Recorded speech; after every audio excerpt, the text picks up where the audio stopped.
आप खाना खा रहे थे खाली दाल ले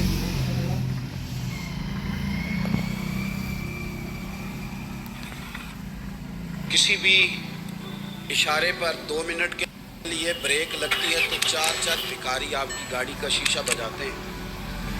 अब बाज़ इशारों पर टूल प्लाजों पर लिख के लगा दिया गया है ये पेशावर भिखारी हैं, इनको खैरात ना दें।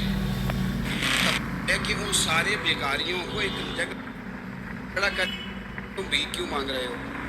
उनके घरों तक उनके साथ किसने जाना है? कौन आदमी है जो जाके उनसे कहेगा कि जनाब तुम क्यों खैरात के लिए खड़े हो, तुम्हारी मजबूरी क्या है? क्या रियासत की, हुकूमत की, ताजर की, मालदार की, तगड़े आदमी की ये ड्यूटी नहीं? उन तक रसाई किसने हासिल करनी है? वो बेवा जो पिछले साल दरबार आई थी वो इस साल भी आई है। वो खातून जिसे पिछले साल आटे का थैला दिया था वो इस साल भी आई है। वो खातून जो पिछले साल को साथ लेकर के छोटों को आई थी वो आज भी उसी तरह कशकोले तलब दराज किए हुए हैं। और हजरत उमर क्या फरमाते हैं? सैयदना फारूक आजम रदी अल्लाह ताला अन्हु इरशाद फरमाते हैं, इसको इमाम बैहकी ने और इमाम सुयूती ने नकल किया है। हजरत उमर फरमाया करते मैं जिंदा रहा तो इराक वालों मैं तुम्हारी बेवाओं के लिए ज़रूरत का इतना सामान कर जाऊंगा कि बीबी जब तक जिंदा रहेगी किसी की मोहताज नहीं। उसके लिए इस तरह के असबाब पैदा कर दिए जाएंगे कि उसे हाजत नहीं हो। उसके लिए मुस्तकिल बुनियादों पर उसके अखराजात देख कर उसके लिए एहतमाम कर दिया जाए। उसे दोबारा कशकोले तलब दराज करने की ज़रूरत नहीं पड़ेगी। हज़रत खफाफ बिन ईमान गफ़ारी रज़ी अल्लाह ताला इन्होंने बड़ा किरदार अदा किया था मैदान उहद में, इन्होंने और इनके साहिबजादे ने। तो इनकी बेटी एक दिन हज़रत उमर के पास आई। अब वो बेटी ब्याह के जा चुकी थी, उसकी शादी हो गई थी। हज़रत खफाफ बिन ईमान रज़ी अल्लाह ताला की साहिबजादी अपने ससुराल चली गई थी, वहाँ उसका खामद इंतकाल कर गया। खातून वापस आ गई, वो हज़रत उमर से मिली, बेवा औरत।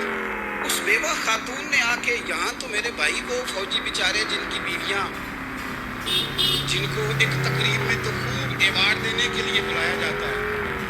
मैंने यतीमी का वक्त गुजारा है, मुझे पता है कि 2-4 महीने लोग आके कहते हैं कोई हुक्म हो जाते 10 आ जाए, फिर जब 1 साल गुजर जाता है तो फिर लोग कहते हैं 4 भरा ने काम क्यों नहीं करते? ऐसे तो नहीं ना कि अब्बा ऐसे ही चला गया था, बड़ा कुछ दे के गया है, किधर है फलानी चीज़? उनका नजरिया थोड़े अर्से के बाद और हो जाता है। आपने बड़े बड़े शुहदा के घरों में अवार्ड तो दिए, क्या कभी आपने पलट कर दोबारा गौर किया कि उनके बच्चे कहाँ हैं, उनकी बेवा किस हाल में है? वो जमाने की तेज धूप और तेज आंधी का मुकाबला कैसे कर रहे हैं? बगैर बाप के जो इंसान को खुले आसमान तले वक्त गुजारना पड़ता है वो कितना को मुश्किल होता है। वो किस तरह टाइम गुजार रहे हैं ये कभी सोचा लोगों ने? तो मेरे दौरान तो देखी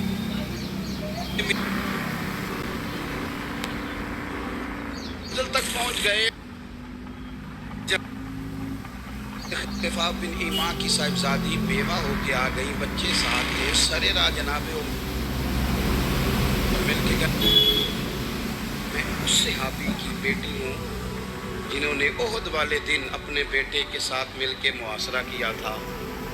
बच्चे मेरे यतीम हो गए हैं, मैं बेवा हूँ। अल्लाह ताला उन्होंने फहरिस्त नहीं मांगी, खर्चे की डिटेल नहीं मांगी, तुम आना फलाने से मिलना, परसों 9 बजे आ जाना दफ्तर, ये कोई बात नहीं थी। हज़रत उमर गौर से खड़े उस बेटी की बात सुनी, छम छम सैयदना फारूक की आंखों से आंसू गिरे, दौड़ के घर गए, एक ऊँट निकाला, वहाँ से माले गनीमत का माल के भर के 2 बोरियाँ, और बोरियों में क्या था? चांदी भी थी, नकदी पैसे भी थे, कुछ जरूरत का सामान भी था, गल्ला भी था। 2 बोरियां भर के ऊंट पे रख के खुद लगा, बेटी के हाथ सामान भी तेरा है, ऊंट भी तेरा है।